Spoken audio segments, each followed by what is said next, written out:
Hello and welcome to MC Explains, an investor education initiative brought to you by Moneycontrol and Invesco Mutual Fund. The markets are in correction mode, and if you are getting fearful, you need to know that when markets fall, it's really the time to start buying good quality stocks.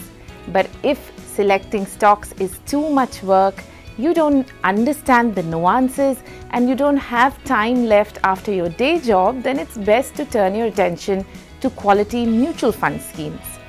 But when there are 1,000 or more equity mutual fund schemes in the market to choose from, how do you pick the quality ones?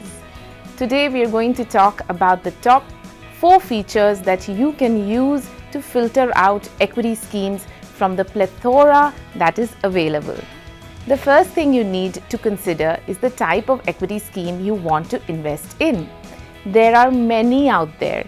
If you are just starting out with equity investing, it's best to stick to diversified equity fund categories, and there are 7 basic categories of these: large cap, large and mid cap, multi-cap, flexi-cap, ELSs and small cap. Venture into mid and small cap if you have a very long investment horizon and a slightly higher risk threshold. For basic inflation-beating long-term returns, large cap, large and mid-cap and flexi-cap can work well.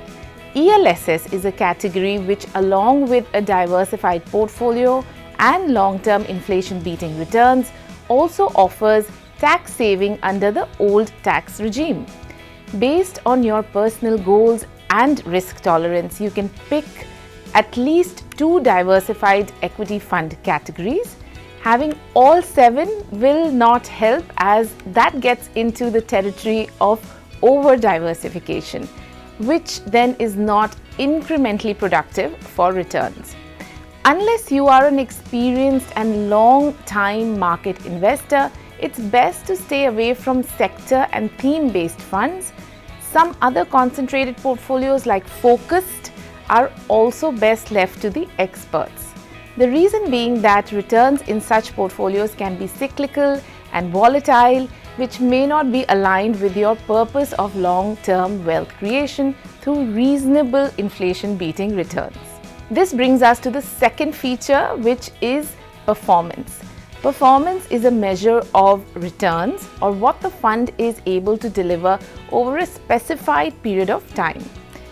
Besides considering returns over a distinct period, you will be better off considering rolling returns. Rolling returns measure defined period returns every day. For example, you can look at 3-year rolling returns for the last 5 years. This means you are going to see the average performance of a fund based on 3-year return every day for a period of 5 years. This is a lot more comprehensive picture as opposed to just a point-to-point return, be it for 1 year, 3 year, 5 year or any other defined time period. Rolling returns seen for long periods like 5 and 10 years will help you ascertain the consistency with which a fund is able to retain performance. When compared with similar rolling returns of the benchmark, you will get an idea of how consistently a fund is able to beat its benchmark or not. Looking at returns is only one side of the coin, so you must consider risk as well. Risk in equity investing is partly volatility and partly quality. If you consistently invest in low quality funds, you will find that the returns are unable to beat the benchmark returns. Volatility, on the other hand, is part and parcel of equity investing. What you want is a fund that is able to rein in the volatility better than others. Sharpe ratio, information ratio are 2 risk-related statistics which mutual fund schemes are required to publish, and these will help you get a sense of how risky your fund is. Generally, the higher the ratio, the better the risk-adjusted returns. While both help you assess risk-adjusted returns, the information ratio is a measure against the scheme benchmark. The question it answers is, how consistently is a scheme able to beat its benchmark. With the Sharpe ratio, you can understand how consistently an equity fund is able to generate excess return against a standard risk-free rate of return like that of the government bond yield. Both are useful in understanding the quality of returns generated. Consistently producing better risk-adjusted returns indicates that a fund can maintain its active advantage through market cycles and is a strong indicator of effective and high-quality portfolio management. Lastly, and very importantly, do some work around the scheme's pedigree and also the asset manager and their documented investment process.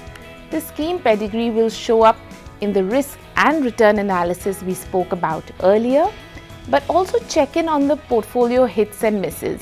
Were there any stocks selected that carried above normal risk and hurt the portfolio? Is the fund manager part of the portfolio for a reasonable time, or is it a new fund manager? Is it an altogether new scheme?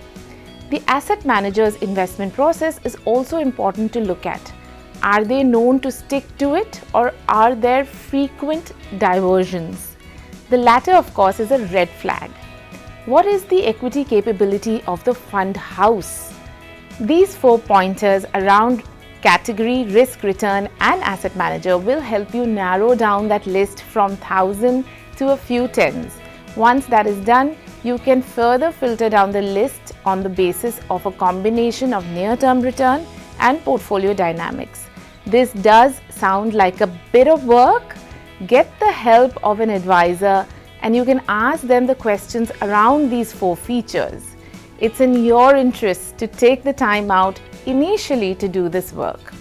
That's it for now. Thank you for watching and stay tuned for the next informative episode around mutual fund investing on MC Explains.